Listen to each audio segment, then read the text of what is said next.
Panginoon, ang kapighatian ay hindi maiiwasan, ngunit ginagamit mo ito upang palakasin ang aming pananampalataya. Mangyaring baguhin ang pananaw at ipakita ang mga bagay sa iyong paraan upang hindi tayo ma-stress o magsikap ng husto. Tulungan mo kaming lumakad sa pamamagitan ng pananampalataya upang ang aming mga puso ay patuloy na manalig sa iyo at hindi mawalan ng pag-asa. Dalangin ko sa pangalan ni Jesus. Amen.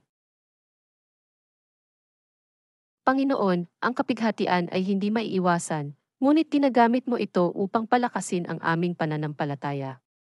Mangyaring baguhin ang pananaw at ipakita ang mga bagay sa iyong paraan upang hindi tayo ma-stress o magsikap ng husto. Tulungan mo kaming lumakad sa pamamagitan ng pananampalataya upang ang aming mga puso ay patuloy na manalig sa iyo at hindi mawalan ng pag-asa. Dalangin ko sa pangalan ni Jesus. Amen.